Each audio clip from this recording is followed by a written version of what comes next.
नमस्कार मेरे सनातनी परिवार, हम हिंदुस्तानी चैनल पर आप सभी का बहुत बहुत स्वागत है। श्री कृष्ण शरणम मामा। इस कड़ी में बालक श्री कृष्ण से लेकर योगेश्वर श्री कृष्ण तक की हम बात कर रहे हैं और इसमें हमने बाल कृष्ण का पहला जो कार्य देखा असुरों के वध का, वो था पूतना वध। अब जानते हैं कि और किसकी बारी है।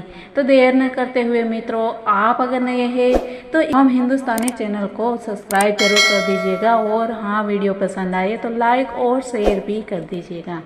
आइए जानते हैं। भगवान श्री कृष्ण सदैव ही षड ऐश्वर्यों से ओतप्रोत रहते हैं। ये है पूर्ण धन, बल, यश, ज्ञान, सौंदर्य तथा वैराग्य। भगवान विभिन्न पूर्ण शाश्वत अवतारी रूपों में प्रकट होते हैं। बद्ध जीवात्मा को इन अवतारों में भगवान के दिव्य कार्यकलापों के विषय में सुनने का अवसर प्राप्त होता रहता है। श्रीमद् भगवद गीता में कहा गया है कि जन्म कर्म चमे दिव्यम। भगवान की लीलाएं तथा कार्यकलाप संसारी नहीं है, वे भौतिक बोध से परे है और बद्ध जीव इन असाधारण कार्यकलापों के श्रवण से लाभान्वित होते हैं। श्रवण एक अवसर है जो भगवान का साहचर्य प्रदान करता है और उनके कार्यकलाप के श्रवण का अर्थ है दिव्य चेतना का विकास करना। अन्यों के विषय में कुछ न कुछ श्रवण करने की इस प्रवृत्ति का उपयोग भगवान की लीलाओं के श्रवण करने में किया जा सकता है। तब मनुष्य तुरंत दिव्य प्रकृति की ओर विकास कर सकता है। श्री कृष्ण की लीलाएं न केवल सुंदर है, अपितु वे मन को मोहने वाली है। यदि कोई भगवान की लीलाओं के श्रवण का लाभ उठाता है तो प्रकृति की दीर्घकालीन संगति के कारण मन में संचित होने वाली कल्मष धूलि को तुरंत ही धो सकते हैं। भगवान के दिव्य नाम के श्रवण मात्र से ही मनुष्य अपने मन के सारे भौतिक कल्मष धो सकते हैं। आत्म साक्षात्कार की विभिन्न विधियां हैं, किंतु जब जीव भक्ति की विधि को, जिसका सबसे महत्वपूर्ण कार्य श्रवण करना है, इसको अपनाता है तो इसके द्वारा भौतिक कल्मष स्वतः धुल जाता है और उसे अपनी स्वाभाविक स्थिति का बोध हो जाता है।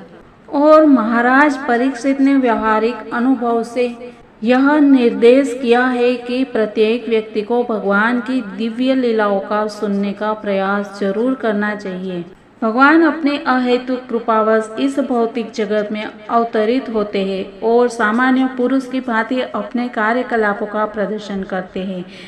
दुर्भाग्यवश नास्तिक लोग श्री कृष्ण को अपने समान एक सामान्य व्यक्ति मानते हैं और इस तरह वे उनका उपहास करते हैं। भगवान ने स्वयं श्रीमद् भगवद गीता में इसकी यह कहकर भर्त्सना की है, अजानन्ति माम मूढ़ाः।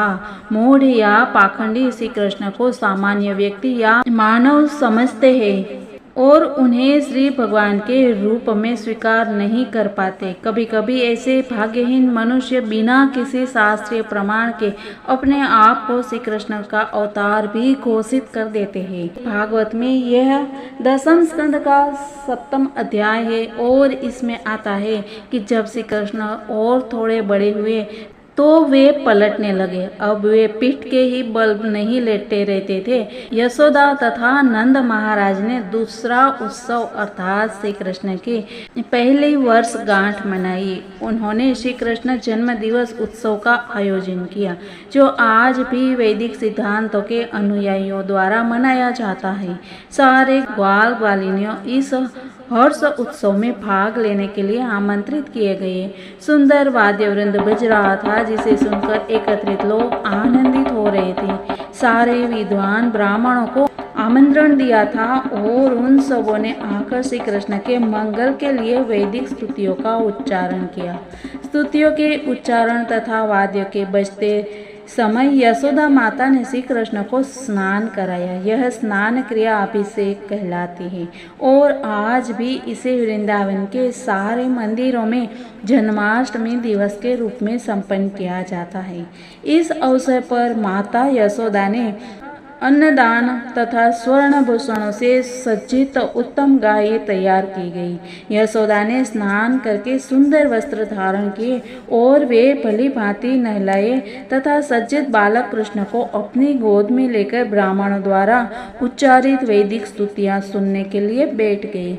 वैदिक स्तुतियां सुनते सुनते श्री कृष्ण को गहरी नींद लग गई, अतः माता चुपके से जाकर उन्हें लेटा दिया। इस शुभ अवसर पर सारे मित्र संबंधियां तथा वृंदावन वासियों को स्वागत करने में व्यस्त रहने के कारण यशोदा जी बालक को दूध पिलाना भूल गई। बालक भूख के मारे रो रहा था, किंतु बहुत लोगों के आवाज के कारण बालक का रोना सुनाई नहीं दिया। अतः बालक अत्यंत क्रोध हुआ, क्योंकि वह भूखा था और माता उसकी ओर ध्यान नहीं दे रही थी। अतः वह अपनी पैर ऊपर उठाकर चरण कमलों को सामान्य बालक की तरह पटकने लगे।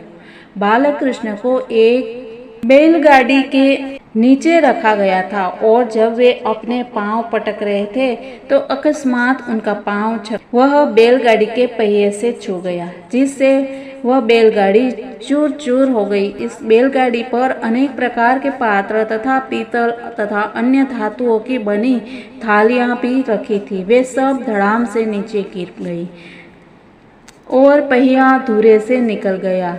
पहिए के सारे हारे टूटकर इधर उधर छितर बितर हो गए। माता यशोदा तथा समस्त गोपियां एवं नंद महाराज तथा सारे ग्वाल आश्चर्यचकित थे कि यह बैलगाड़ी किस तरह स्वतः टूट गई। आए हुए सारे स्त्री तथा पुरुष बैलगाड़ी के चारों ओर एकत्रित हो गए और सुझाव देने लगे कि यह टूटा कैसे, किंतु कोई भी इसका कारण नहीं जान पाया। हाँ, कुछ छोटे बच्चों ने, जिन्हें नन्हे श्री कृष्ण के साथ खेलते रहने का काम सौंपा गया था, भीड़ को बताया कि पहिए में श्री कृष्ण का पांव लग जाने से ऐसा हुआ है। बालकों ने भीड़ को आश्वस्त किया कि उन्होंने अपनी आंखों से देखा है कि वह सब कैसे हुआ और वे सब इसी पर बल दे रहे थे। कुछ लोग तो ध्यान से छोटे बच्चों के बयान सुन रहे थे, किंतु दूसरों ने कहा कि आप इन बच्चों के कहने पर कैसे विश्वास कर सकते हैं।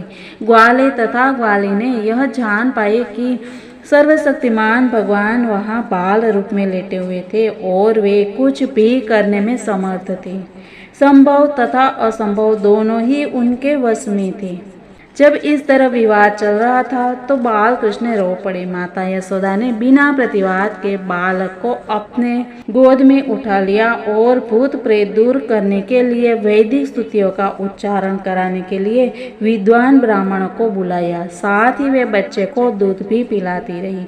यदि बालक अपनी माता का दूध ठीक से पीता है तो यह समझा जाता है कि बच्चे को कोई खतरा नहीं है। तत्पश्चात समस्त बलिष्ठ ग्वालों ने उस टुकड़े को ठीक किया और इधर उधर बिखरी हुई वस्तुओं को पूर्ववत रख दिया। फिर ब्राह्मणों ने यज्ञ की अग्नि में घी, दही, कुश तथा जल की आहुतियां दी और उन्होंने बच्चे के मंगल के लिए श्री भगवान की पूजा की।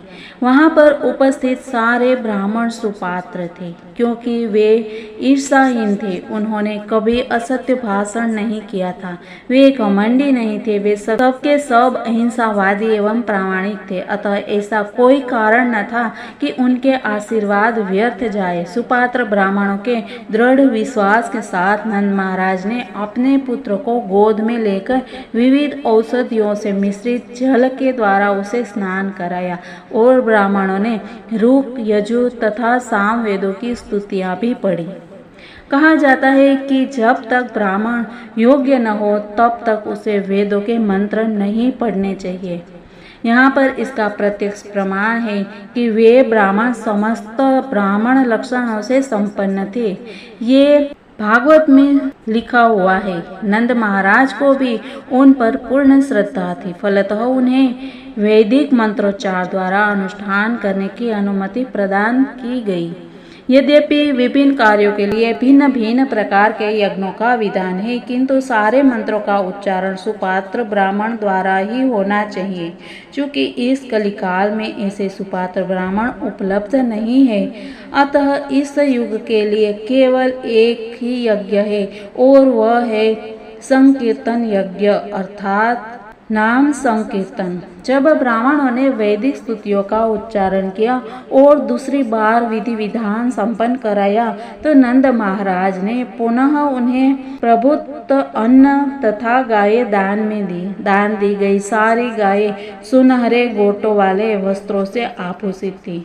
उनके खर में चांदी के पत्रों से मढ़े थे। उनके सींग सुनहरे छल्लों से सजाए गए थे और उनके गले में फूलों के हार थे। उन्होंने अपने सुंदर पुत्र के कल्याण अर्थे अनेक गाय का दान किया और बदले में ब्राह्मणों ने हार्दिक आशीर्वाद दिया।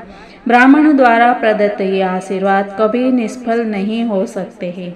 इस प्रकार बाल कृष्ण लीलाएं करते हैं और सबको आश्चर्यचकित करते रहते हैं। और अब कौन से राक्षस की बारी आने वाली है वो हम जानेंगे कल की वीडियो में।